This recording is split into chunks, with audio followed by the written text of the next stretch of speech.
রাজধানীর চতুষ্কোণে যে বিষয় নিয়ে কথা বলবো, শহরে অস্ত্র উদ্ধার। আর এই অস্ত্র উদ্ধারের ঘটনা ঘটলো আবারও শিয়ালদা থেকে। বারবার শিয়ালদা স্টেশন চত্বর থেকে এইভাবে অস্ত্র উদ্ধারের ঘটনা কেন ঘটছে, কি কারণে ঘটছে, নজরদারির জায়গাটা ঠিক কোথায়, কোন পর্যায়ে? 2026 বিধানসভা নির্বাচন এগিয়ে আসছে আর রাজ্যের একের পর এক প্রান্ত থেকে এইভাবে অস্ত্র উদ্ধারের ঘটনা। প্রশাসন, পুলিশ, বিভিন্ন মহল থেকে তাদেরকে নিয়ে প্রশ্ন উঠছে, নজরদারির জায়গা। এই এক সপ্তাহ আগের ঘটনা, খড়দা থেকে যখন অস্ত্র উদ্ধার হলো, এসটিএফ এর হাতে তদন্ত প্রক্রিয়া গেল, তারপর লাগাতার এই ধরনের ঘটনা ঘটছে। আজকেও শিয়ালদায় যখন এই ঘটনা ঘটছে, একজনকে গ্রেপ্তারও করা হচ্ছে, কিন্তু সমূলে বিনাশ, শিকড়ের খোঁজ পাওয়া, সেটা কি সম্ভব হচ্ছে? কেন বারবার এই একই ঘটনা? বিধানসভা নির্বাচন আসছে সামনে, আর সেই নির্বাচন যত এগিয়ে আসছে তত এই ঘটনা। আজকে শুধু শিয়ালদার মতো এলাকা সেইখানেই নয়, রাজ্যের অন্যান্য জায়গা থেকেও একাধিক অস্ত্র উদ্ধারের ঘটনা ঘটেছে, একাধিক ঘটনা ঘটেছে এবং বারবার ঘটছে। বারবার সন্দেহজনক গতিবিধি, এবং সেই গতিবিধির ওপর ভিত্তি করে আজকে শিয়ালদা থেকে গ্রেপ্তার করা হলো একজনকে। আর বাকি জায়গাগুলো, এই মুহূর্তে যে ছবি টেলিভিশন স্ক্রিনে দেখতে পাচ্ছেন, একের পর এক জেলা, কোচবিহার, কখনো মুর্শিদাবাদ, কখনো দার্জিলিং, কখনো মুর্শিদাবাদ, বীরভূম থেকে লাগাতার বোমা উদ্ধারের ঘটনা, অস্ত্র উদ্ধারের ঘটনা হালফিল হচ্ছে, হামেশাই হচ্ছে। ভৌগোলিক অবস্থান নিয়ে প্রশ্ন উঠেছে। এই সমস্ত জেলাগুলো, যেগুলোর একটা বড় অংশ পার্শ্ববর্তী দেশ, পড়শি দেশ বাংলাদেশের সঙ্গে শেয়ার করে, বর্ডার এলাকা, তাহলে কোনোভাবে সীমান্ত পেরিয়ে অস্ত্রের কারবারি বা অস্ত্র ঢুকছে এখানে। আসবো আলোচনায়, কিন্তু এই মুহূর্তে শিয়ালদার খবর। আজকে যেরকম আপনাদের দেখিয়েছি, পঙ্কজ বিশ্বাস নামে একজনকে গ্রেপ্তার করা হয়েছে। আমাদের প্রতিনিধি অভিরূপা সাহা রয়েছেন, একটু অভিরূপার সঙ্গে কথা বলার চেষ্টা করব। অভিরূপা, একটু জানবো তোমার কাছ থেকে, এখনো পর্যন্ত যা যা তথ্য সামনে আসছে, বিশেষ করে আমি যদি দেখাতে চাই বা বলতে চাই, শিয়ালদা বৈঠকখানা বাজার এর আগে আমরা দেখেছি, কেন বারবার এইভাবে রাজ্যে একেবারে পশ এলাকাগুলো থেকে আগ্নেয়াস্ত্র উদ্ধারের ঘটনা, অস্ত্র উদ্ধারের ঘটনা ঘটছে? প্রশাসন কি তাদের ভূমিকা, এবং আজকের ঘটনা একটু যদি বিশদে জানাও।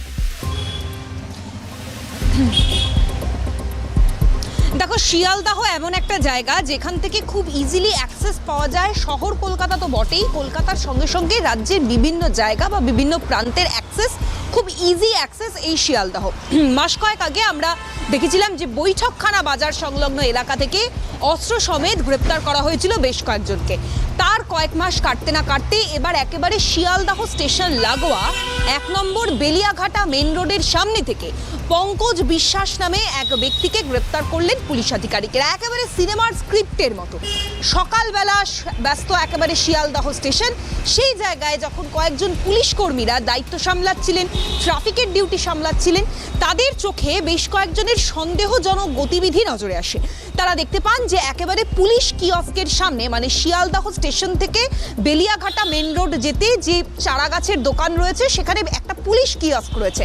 সেই পুলিশ কিয়স্ক থেকে কয়েকজন ট্রাফিক কর্মী নোটিস করেন যে 2 থেকে 3 জন ব্যক্তি, তারা সন্দেহজনকভাবে সাত সকালবেলা ওই হালকা একটা ব্যস্ত টাইম শিয়ালদাহ স্টেশন, সেই সময়টাতে ইতিউতি ঘুরে বেড়াচ্ছেন এবং তাদের চলাফেরাটা বেশ কিছুটা সন্দেহজনক। শুধু তাই নয়, এই যে পঙ্কজ বিশ্বাস, যাকে ইতিমধ্যেই গ্রেপ্তার করা হয়েছে, তার পরনের যে টি শার্ট, পঙ্কজ বিশ্বাস যাকে গ্রেপ্তার করা হয়েছে, এই সম্পর্কে আর কোনো তথ্য জানা যাচ্ছে কিনা আমি আসবো অভিরূপা তোমার কাছে।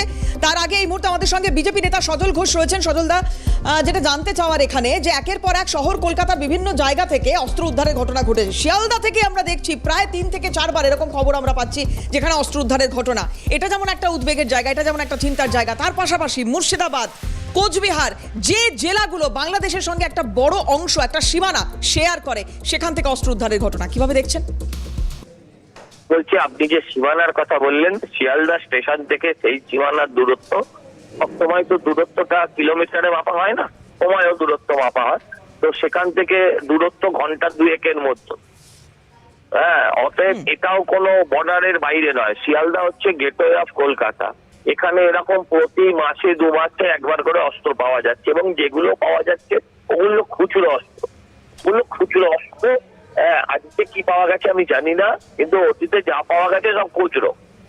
ওই যারা পেডলাররা একখানা দুখানা চারখানা করে নিয়ে আসে সেইগুলো ধরা পড়ে।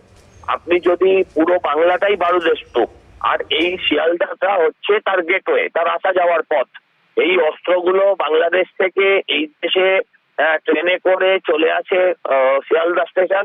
এখানে বিভিন্ন জায়গা থেকেই অস্ত্রগুলো ডেলিভারি হয়ে যায় বিভিন্ন জায়গায়, কলকাতা পুলিশের বিভিন্ন লোকেদের মুখ থেকে, যেটা আমার শোনা। তো এইটাই হচ্ছে বর্তমান অবস্থা। অস্ত্রের এত রমরমা কারবার আগে বহু ক্ষেত্রে দেখা হতো যে অস্ত্র বিহার থেকে আসতো, এখন বিহার থেকে আসে না, এখন বাংলাদেশ হয়ে আসছে। বিভিন্ন ভাবে পাচার, মানে পুরো ছড়িয়ে একদম কেটে ঘ করে রেখেছে পুরো পশ্চিমবঙ্গটাকে এই সরকার। কি আর বলবো এই নিয়ে। অনেক ধন্যবাদ আপনাকে। সজল ঘোষ আমাদের সঙ্গে ছিলেন টেলিফোনে। অভিরূপা রয়েছেন, কথা বলছিলাম অভিরূপার সঙ্গে। অভিরূপা, যেটা জানার চেষ্টা করছিলাম তোমার কাছ থেকে, পঙ্কজ বিশ্বাস আজকে যাকে গ্রেপ্তার করা হয়েছে তার নাম, তার পরিচয় সম্পর্কে কি জানা যাচ্ছে? বা এর আগে তো আমরা দেখেছিলাম খড়দার ঘটনা, যেখানে এসটিএফ দায়িত্ব নিয়েছিল, তারপর কি হলো?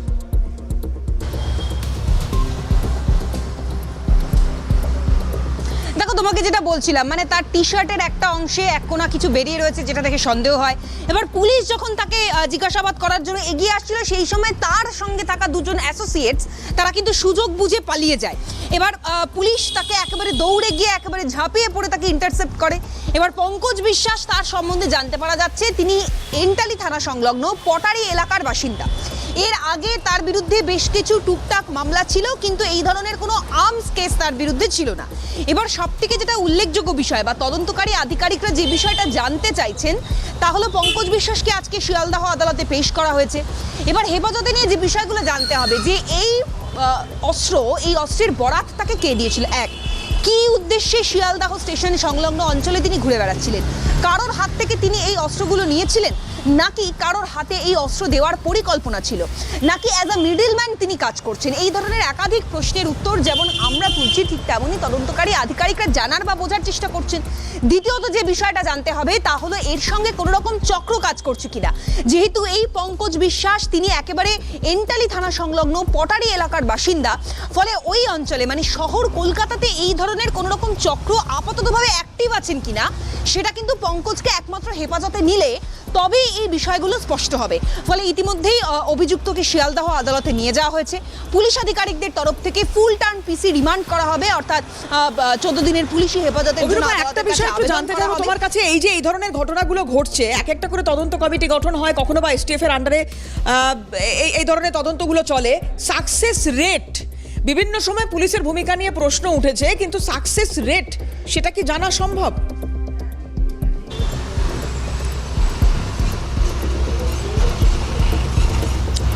দেবারতী, প্রশ্নটা যদি আরেকবার, সাকসেস রেট কি বোঝা সম্ভব? এই ধরনের তদন্ত প্রক্রিয়া চালানোর ক্ষেত্রে প্রশাসনের ভূমিকা নিয়ে তো প্রশ্ন উঠছে, কিন্তু এসটিএফ গঠিত হয় কখনো কখনো বা অন্য কোনো ভাবে তদন্ত চলে। এই অস্ত্র উদ্ধারের মতো ঘটনায় সাকসেস রেট পুলিশের, পুলিশ আধিকারিকরা বলছেন যে এটা একটা সাকসেস রেটের পর্যায়ে যদি বলা যায়, তাহলে বলছে 80 to 85%। কেন?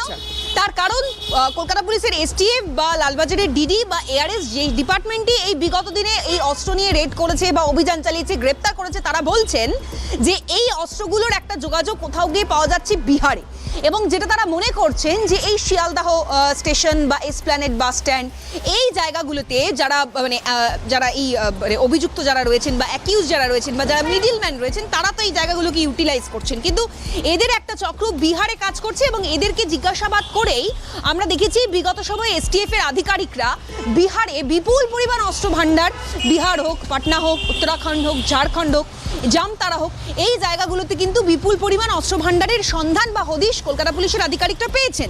তারা বলছেন যে এই বাইরের রাজ্য থেকে একটা বড় চক্র, যারা শহর কলকাতা তো বটেই, তার সঙ্গে সঙ্গে আমাদের রাজ্যে as a fire arms dealer বা অস্ত্র সরবরাহকারী হিসেবে কাজ করে আসছে।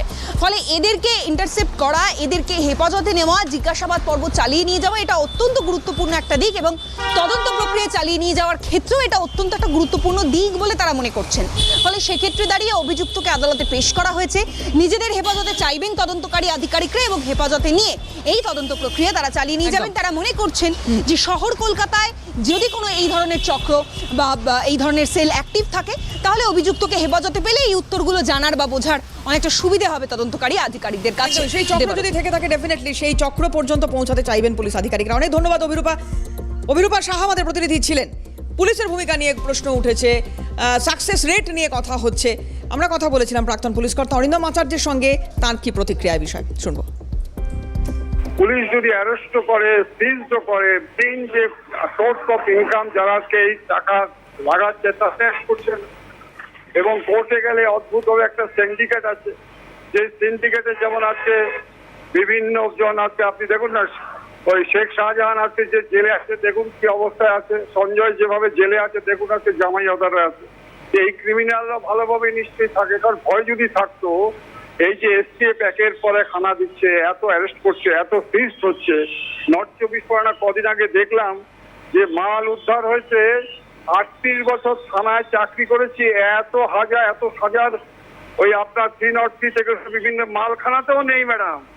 তাহলে আপনি বলছেন এটা ট্রেলার দেখছেন, ইলেকশনের জন্য সব জমায়েত হচ্ছে।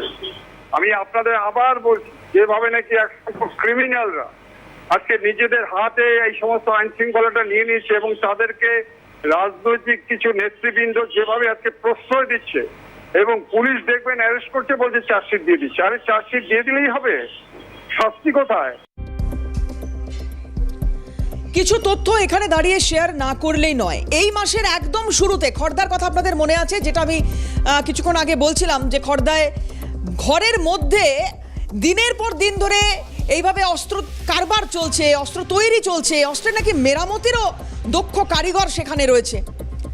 কিন্তু এখানকার সাধারণ মানুষ বলছেন যে তারা বুঝতেই পারেননি, তারা জানতেই পারেননি। খড়দার ঘটনা একটু মনে করাই আপনাদের, এই মাসের একেবারে শুরুর দিকে 4 আগস্ট যখন জানতে পেরেছিলাম, যখন প্রকাশ্যে এসেছিল ঘটনাটি, চক্ষু চড়ক গাছ। একটু তথ্যগুলো বলে রাখবো, শেয়ার করে রাখবো। খড়দায় যখন অস্ত্র ভান্ডারের হদিশ পেলাম আমরা, 15টি আগ্নেয়াস্ত্র উদ্ধার।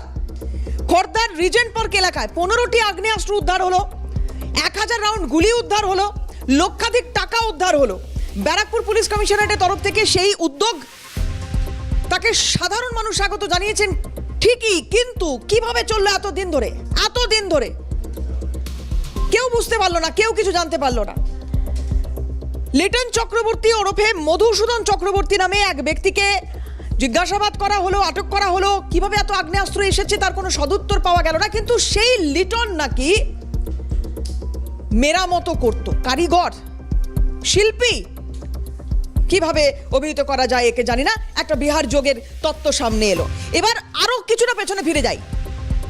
শহর কলকাতায় একদম শুরু করেছিলাম, যেখানে শহর কলকাতায় একের পর এক আগ্নেয়াস্ত্র উদ্ধারের ঘটনা ঘটছে। প্রশাসনের ভূমিকা নিয়ে প্রশ্ন উঠছে, কিন্তু তারপরেও আমি বলবো যে নজরদারি না থাকলে এতগুলো অ্যারেস্ট হতো না, এত রকম ঘটনা ঘটতো না, আগ্নেয়াস্ত্রগুলোকে উদ্ধার করা সম্ভব হতো না। আজকেও তো হয়েছে। পঙ্কজ বিশ্বাস, একটু ফিরে যাই পেছন দিকে, 9 নভেম্বরে চলে যাই। প্রথমেই 9 নভেম্বর 2024 বৈঠকখানা বাজার, এই শিয়ালদা চত্বর বৈঠকখানা বাজার, যেখান থেকে অস্ত্র উদ্ধারের ঘটনা ঘটলো। কি পাওয়া গেল? 5টি বন্দুক, 90 রাউন্ড কার্তুজ। 5টি বন্দুক, 90 রাউন্ড কার্তুজ। 9 নভেম্বরের ঘটনা দেখাচ্ছি আপনাদের। গত বছর চলে আসি, এই বছর 8ই ফেব্রুয়ারি 2025 বড় বাজার অস্ত্র উদ্ধারের ঘটনা। চলে আসি ঠিক তার পরের মাসে 30শে মার্চ 2025 আনন্দপুর থেকে আগ্নেয়াস্ত্র উদ্ধারের ঘটনা, এবং সেখানে বন্দুক সহ 2 জনকে গ্রেপ্তারও করা হলো। এত গ্রেপ্তারি, এত আগ্নেয়াস্ত্র উদ্ধারের ঘটনা, এত গুলি পাওয়া যাচ্ছে। যখন শহর কলকাতার এই ছবি, তখন একবার চলে যাই আজকে যেখানে পাওয়া গিয়েছে। আজকে জেলার বিভিন্ন প্রান্তগুলো, রাজ্যের উত্তর থেকে দক্ষিণ, আমি আবার বলবো অ্যালার্মিং এই কারণে, কারণ এখানে কোচবিহার রয়েছে, কারণ এখানে মুর্শিদাবাদ রয়েছে, এবং এই জেলাগুলো যেগুলো পড়শি দেশের সঙ্গে একটা বড় বর্ডার এলাকা শেয়ার করে, ফলে ডেফিনেটলি ন্যাশনাল সিকিউরিটির প্রশ্ন জড়িয়ে যাচ্ছে। কেন্দ্র রাজ্য দড়ি টানাটানি চলবে, কি করে বিএসএফ এর নজরদারি এড়িয়ে এরা ঢুকছে, ইত্যাদি ইত্যাদি প্রশ্ন, অনুপ্রবেশ ইত্যাদি ইত্যাদি বিষয় আলোচনায় থাকতেই পারে, উঠতেই পারে। কিন্তু সাধারণ মানুষ, তাদের জীবন, দেশ, তার সুরক্ষা, সেগুলো নিয়ে প্রশ্ন উঠবেই। এই মুহূর্তে যে ছবিগুলো দেখাচ্ছি আরেকবার দেখুন, হরিহরপাড়া, বাগডোগরা, জলঙ্গি, দিনহাটা, একের পর এক জায়গায়, রানীনগর, অর্থাৎ সেই মুর্শিদাবাদ, সেই কোচবিহার, এবং কিছুদিন আগে বীরভূমেও বোমা উদ্ধারের ঘটনা, তাজা বোমা উদ্ধারের ঘটনা, সেই ছবিও দেখিয়েছি। ভোট এগিয়ে আসছে, বিধানসভা নির্বাচন এগিয়ে আসছে, আর এই নির্বাচন এগিয়ে আসার ঠিক সময়ে এই রকম ঘটনাগুলো অবশ্যই আতঙ্ক তৈরি করবে সাধারণের মধ্যে। মানুষ এরকম ঘটনা বহু ঘটেছে এই রাজ্যে, বিভিন্ন বুথে পৌঁছতে পারছেন না মানুষ, ভয় দেখানো হচ্ছে তাদের। বিভিন্ন রাজনৈতিক দলের বিরুদ্ধে বিভিন্ন সময় প্রশ্ন উঠেছে, আওয়াজ উঠেছে, কথা হয়েছে, কিন্তু সেই সমস্ত রাজনৈতিক দলগুলোর মদতে দিনের পর দিন এই রকম ঘটনা ঘটেছে। আগ্নেয়াস্ত্র উদ্ধারের ঘটনা ঘটছে, বোমাবাজির ঘটনা ঘটেছে, চলছে, এবং তারই মাঝখানে এইভাবে আগ্নেয়াস্ত্র উদ্ধারের ঘটনা। প্রাক্তন পুলিশ কর্তা গোরা চট্টোপাধ্যায় রয়েছেন আমাদের সঙ্গে টেলিফোনে। গোরাবাবু, যেটা ঘটছে শহর কলকাতার শিয়ালদা স্টেশন চত্বর, বড় বাজার চত্বর, কিছুদিন আগে আমরা খড়দার ছবি দেখলাম, কি চলছে, এবং গোটা রাজ্যের বিভিন্ন জেলা, যে জেলাগুলোর একটা বড় অংশ পড়শি দেশ বাংলাদেশের বর্ডার শেয়ার করে, সেখান থেকেও আগ্নেয়াস্ত্র উদ্ধারের ঘটনা, অস্ত্র উদ্ধারের ঘটনা, কিভাবে দেখছেন? হ্যালো, শুনতে পাচ্ছেন? হ্যাঁ শুনতে পাচ্ছি। আগ্নেয়াস্ত্র উদ্ধারের ঘটনা, কখনো শহর কখনো জেলা, ছবিটা বদলাচ্ছে না, কিভাবে দেখছেন? দেখুন, পশ্চিমবঙ্গে ইন্ডাস্ট্রি এখন তো অন্য কিছু ইন্ডাস্ট্রি নেই, এখন ইন্ডাস্ট্রি হচ্ছে এখন আপনার আগ্নেয়াস্ত্র, যেটা আগে মুঙ্গেরে তৈরি হতো। আমরা ধরেছি বিহার থেকে, মুঙ্গের থেকে আসার সময় অনেক ওই বাস আমরা ধরেছি বিভিন্ন জায়গায়। আমি তো বিভিন্ন জায়গায়, আমি নর্থ বেঙ্গলেও ধরেছি, এখানেও ধরেছি, তো সিজার হয়েছে। কিন্তু সেই যে মুঙ্গের থেকে যে আর্মস তৈরি হয়ে আসতো, সেইটা এখন মুঙ্গের থেকে আর্মস এখন আর বেশি তৈরি হয় না, এদিক ওদিকে ছড়িয়ে গেছে। এবং তাদের যে কারিগর, মানে যারা তৈরি করতো, তারা এখন ওয়েস্ট বেঙ্গলের বিভিন্ন জায়গায়, মুর্শিদাবাদে, মালদাতে, বীরভূমে, সাউথ 24 পরগনায়, তারপরে নর্থ 24 পরগনার বিভিন্ন জায়গায় ছড়িয়ে ছিটিয়ে আছে। ইভিন আপনি কলকাতায় দেখতে পাবেন যে কোনদিন শুনতে পাবেন যে বড় বাজারে, কি কোনদিন লালবাজারের পাশে যেমন রশিদ মিয়ার বাড়িতে যেমন ব্লাস্ট করেছিল, কিচ্ছু বিশ্বাস নেই। আর সামনে ইলেকশন আসছে, এখন একটা যুদ্ধের প্রস্তুতি চলছে। টিএমসি এখন শাসক দল বুঝে গেছে এসআইআর হবে, এসআইআর হলে যে 1.5 কোটি বাংলাদেশি ভুয়ো যে আছে, মানে অনুপ্রবেশকারী আছে, তারা এখানে আর থাকতে পারবে না। এবং যেটা এটা বামফ্রন্ট শুরু করেছিল 1982-এ, যে মুসলিম পাকিস্তানি, মানে উর্দু ভাষাভাষী মুসলিম যারা বাংলাদেশে ছিল, তাদেরকে ঢুকিয়েছিল যদুবাবু এবং তার কমিউনিস্ট পার্টিরা, এবং তার ইয়েটা চলছে সমানে। তো এইটা এখন মোস্ট ডেঞ্জারাস। যদি এখানে এই সরকারের মধ্যে যদি আরো দিন থাকে, তাহলে আর বাংলাকে আর দেখতে হবে না। খুব দুর্দিন, এমনি কালো মেঘে ছেয়ে আছে, কোনো ইন্ডাস্ট্রি নেই, সব চুরি, মেয়ে চুরি, তারপরে আপনার বিভিন্ন রকম সোলাবাজি, চুরি, চাকরি চুরি, নানা রকম আছে। এটা বন্ধ করতে গেলে এই সরকারকে আপনাকে উৎখাত করতে হবে, তা নাহলে এই সরকার থাকলে ওটা বন্ধ হবে না আর কি। আর আর্মস এখন দেখো তো, it has become cottage industry.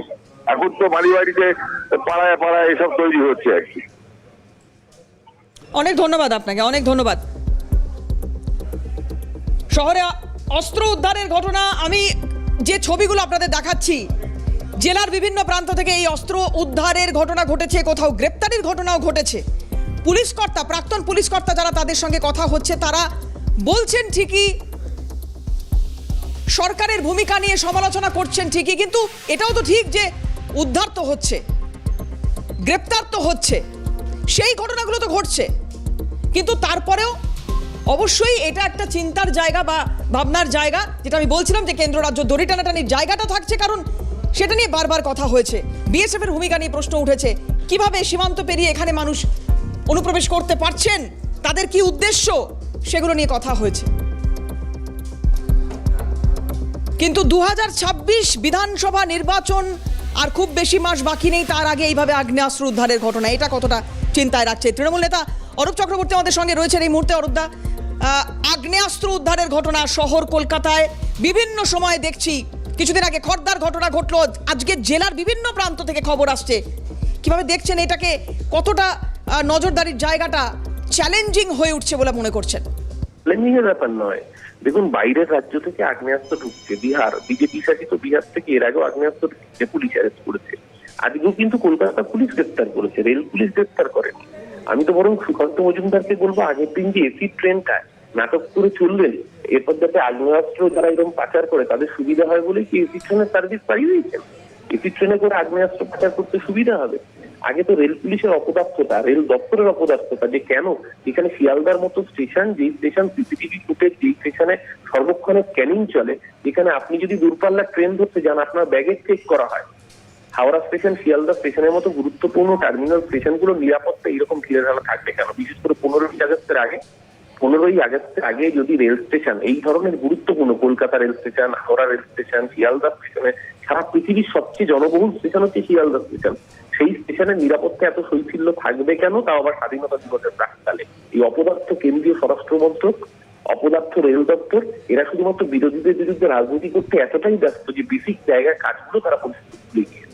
আজকে কলকাতা পুলিশ গ্রেফতার করেছে, ধন্যবাদ কলকাতা পুলিশকে।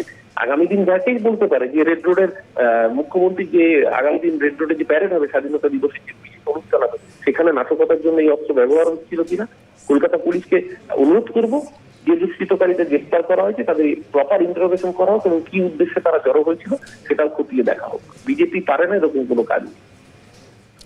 অনেক ধন্যবাদ অরূপ দা ছিলেন, অরূপ চক্রবর্তী আমাদের সঙ্গে টেলিফোনে। অস্ত্র উদ্ধারের ঘটনায় এই কিছুক্ষণ আগে যে কথা বলছিলাম, আমি কিছু তথ্য এখানে একটু জানিয়ে রাখবো। যেমন রানীনগরের খবর যেটা দেখাচ্ছিলাম আপনাদের, যে এটাও কিন্তু সেই ভারত বাংলাদেশ সীমান্ত, যেখান থেকে পাচারকারীকে গ্রেপ্তার করা হয়েছে, আগ্নেয়াস্ত্র সহ একজনকে গ্রেপ্তার করা হয়েছে। মুর্শিদাবাদের মোহনগঞ্জ, সেখানে পুলিশি অভিযান। সবসময় পুলিশকে কাঠগড়ায় তুলে পুলিশের সমালোচনা করছেন যারা, তাদেরকে বোধহয় এটাও মাথায় রাখতে হবে কোথাও যে এই পুলিশের দ্বারাই কিন্তু গ্রেপ্তারিগুলো হচ্ছে, এই পুলিশের দ্বারাই কিন্তু আগ্নেয়াস্ত্রগুলো উদ্ধার করা সম্ভব হচ্ছে। ফাঁসি দেওয়া, যেটা বলছিলাম, কোচবিহার, দার্জিলিং, মুর্শিদাবাদ, ফাঁসি দেওয়ায় একজনকে গ্রেপ্তার করা হয়েছে। পিস্তল এবং 1 রাউন্ড গুলি উদ্ধার হয়েছে। বাগডোগরা থানার তল্লাশি অভিযান চলে এবং যে তল্লাশি অভিযানে এই সাফল্য। স্বরূপনগর, এই স্বরূপনগরে গুলি ভর্তি আগ্নেয়াস্ত্র সহ 2 জন গ্রেপ্তার, 3 জনকে গ্রেপ্তার, টোটাল 3 জনকে গ্রেপ্তার করা হয়েছে। কারণ নিষিদ্ধ কাপ সিরাপ আরও একজন নাকি পাচার করছিল, সেই সময় তাকে গ্রেপ্তার করা হয়েছে। বসিরহাটের স্বরূপনগরের ঘটনা এটি। জলঙ্গিতে একজনকে গ্রেপ্তার করা হয়েছে। পাইপ গান, 2 রাউন্ড গুলি, এইগুলো উদ্ধার করা সম্ভব হয়েছে। পিন্টু মণ্ডল, যাকে গ্রেপ্তার করা হয়েছে, সেই আগ্নেয়াস্ত্র বিক্রেতা বলে জানতে পারা যাচ্ছে। বিক্রির আগেই যদিও এই অস্ত্র উদ্ধার করেছে পুলিশ। অর্থাৎ পুলিশের ভূমিকা, পুলিশের এই উদ্যোগ, সেটা না থাকলে এইভাবে আগ্নেয়াস্ত্র উদ্ধারের ঘটনা বা গ্রেপ্তারির ঘটনা ঘটতো না। যারা সমালোচনা করছেন তাদের এটাও বোধহয় মাথায় কোথাও রাখতে হবে। যাই হোক, আজকে সময় শেষ, 4টে চতুষ্কোণ এখানেই শেষ করছি। অন্যান্য খবরের জন্য আপনার চোখ থাকুক ক্যালকাটা নিউজে।